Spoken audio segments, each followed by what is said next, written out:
안녕하세요. 마이웨이입니다. 지난 간밤에 이 암호화폐 시장이 5%가 넘는 큰 폭의 하락이 나왔어요. 그리고 지금도 떨어지고 있습니다. 그래서 이렇게 큰 하락이 나왔기 때문에 시황에 대해서 말씀을 안 드릴 수가 없는데요.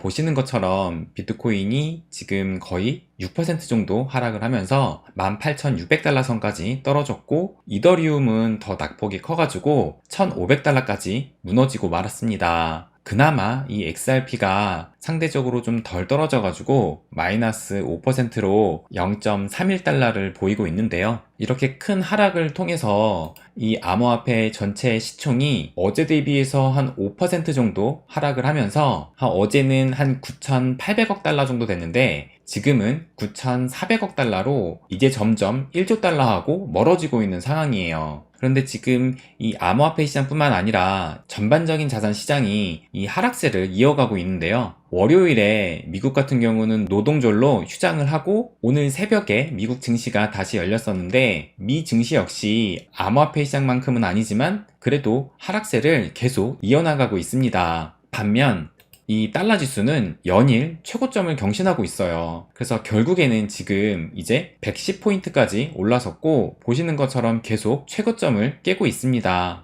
이러다 보니까 우리나라 환율도 이제 1380원이 넘었다라는 기사가 나오면서 우리나라 같은 경우도 지금 6거래일 연속 연고점을 만들어 나가고 있어요. 그래서 현재 달러를 보시게 되면 결국에 1388원까지 찍었다가 지금은 살짝 빠지면서 1386원 90전을 보이고 있는데, 이렇게 환율이 급등을 하니까 우리나라 증시도 계속 떨어져가지고 보시는 것처럼 2400포인트가 무너지고 말았습니다. 그래서 변동폭을 보시는 것처럼 어제 나스닥 같은 경우는 그래도 1%가 채 빠지지 않았는데, 이 코스피 지수는 1% 넘는 하락을 보이고 있어요. 아무래도 환율이 계속 급등을 하니까 그 영향을 안 받을 수가 없는데요. 이 환율이 오르게 되면 우리나라 증시에 투자를 했던 외국인들이 환차손이 발생하게 돼요. 왜냐면 우리나라 주식을 팔면 결국 이 외국인들도 달러로 환전을 해가지고 다시 본국으로 가져가야 되는데, 환율이 급등하게 되면 그만큼 달러로 환전된 금액이 적어지게 되니까 외국인 입장에서는 주식이 마이너스 되면서 손실이 나는데,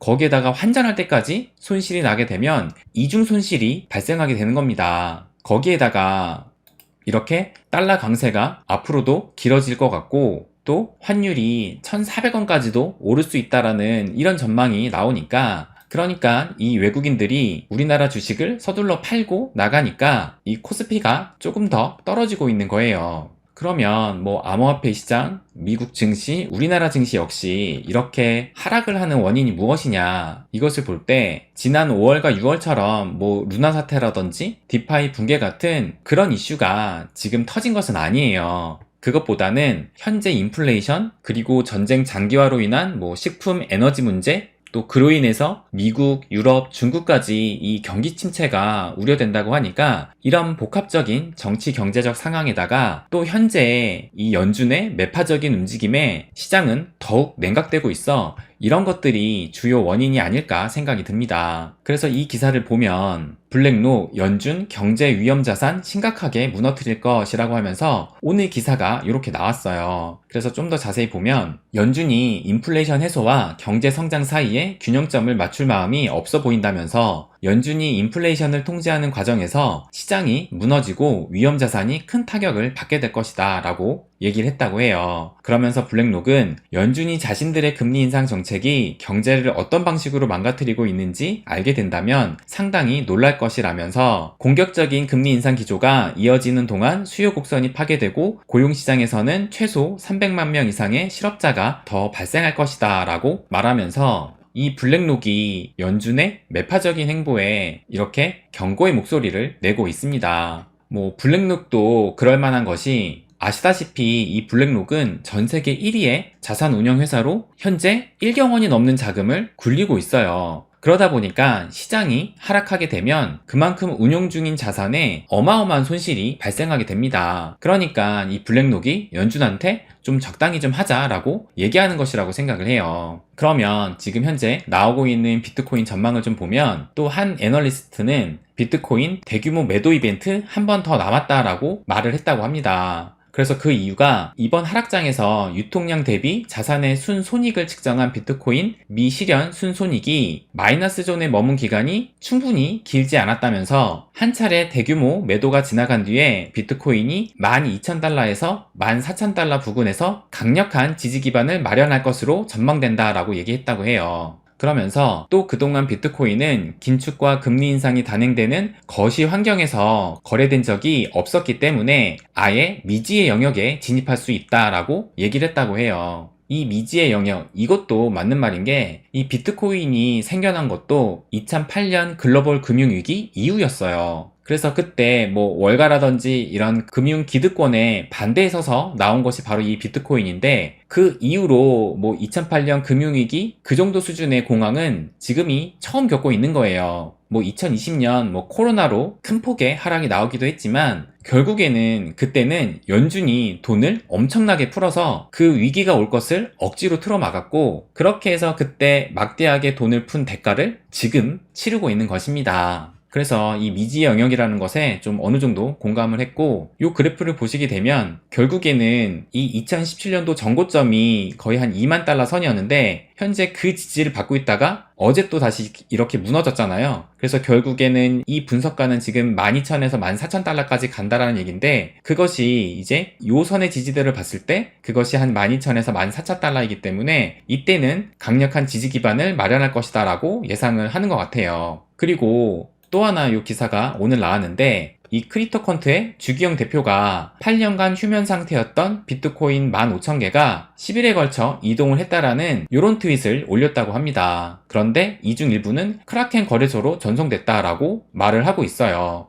그래서 이 그래프를 좀 확대해서 보게 되면 보시면 이 주황색이 장기 휴면 상태였던 비트코인을 말해주고 있는 것인데 보시게 되면 이렇게 장기간의 비트코인 움직임이 있었을 때 가격이 하락을 했어요. 그리고 이때도 이때가 이제 코로나인데 코로나 직전에도 이런 지갑들의 움직임이 있었고 또 이때도 큰 폭의 움직임이 있었는데 이때는 움직이고 나서 이렇게 계속 좀 상승을 했다가 결국에는 이런 하락이 나왔고 또 마찬가지로 이때도 큰 움직임이 있은 직후에 가격 하락이 나왔어요. 그래서 현재 15,000개 비트코인이 움직였다라고 말을 하고 있는 건데 물론 이때에 비교해서는 올라간 건 아니지만 그런데 이게 약간 좀 더 굵은 걸 보면 조금 전에 트윗에서 말한 것처럼 10일간에 걸쳐서 좀 많은 양의 비트코인이 움직인 거예요. 그래서 이걸 봤을 때도 추후 가격 하락 움직임이 나올 수도 있다라고 예상을 할 수가 있습니다. 그런데 이 주기영 대표는 자신이 올린 트윗에는 앞으로 뭐 가격이 떨어진다 올라간다 그런 얘기는 없이 그냥 비트코인이 움직였다라고만 이야기를 했어요. 하지만 과거 움직임을 봤을 때 어쨌든 이 장기 휴면 상태의 비트코인이 움직인 이후로는 가격의 하락이 나타났다라는 것을 알 수가 있습니다. 참 여러모로 긍정적인 데이터보다는 이런 부정적인 뉴스와 데이터들이 많이 나오고 있는데요.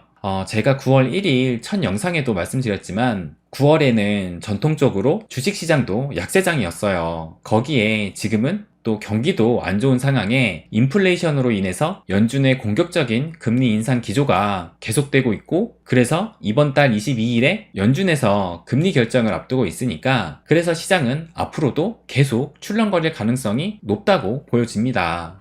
그럼 저는 어떻게 할 것인가 한번 말씀을 드리면 이 블랙록 기사를 보면 여기 끝에 한편 블랙록은 투자자들이 연준의 금리 인상 정책에 따라 포트폴리오를 재구성할 필요가 있다고 설명했다라고 나와 있어요. 이 블랙록이 말한 것처럼 저도 지금 이 포트폴리오 리밸런싱을 구상 중에 있습니다. 어차피 영상에 수차례 말씀드린 것처럼 내년까지는 약세장으로 흐르면서 지금과 같은 흐름이 계속될 가능성이 커 보여요. 그리고 진짜 찐 바닥이 아직 안 나올 가능성도 매우 크다고 생각을 합니다. 그래서 이 기회에 저의 암호화폐 포트폴리오 중에 이 알트코인의 비중이 높기 때문에 비트코인을 좀 더 매수하려고 고려하고 있어요. 그리고 주식 비중도 확대할 계획입니다. 원래 제 투자의 주 종목이라고 하면은 부동산하고 암호화폐였는데 그래서 주식은 국내 주식만 몇천만 원 정도 들고 있어요. 그런데 이번 경제 위기를 기회로 이 미국 주식도 포트폴리오에 담으려고 구상 중에 있습니다. 물론 몰빵하진 않을 거예요. 저는 제가 아직 부자라고 생각하지도 않고 또 자산도 작년에 비해서 많이 쪼그라들었지만 그럼에도 계속 자산을 모아가니까 느끼는 것이 있어요.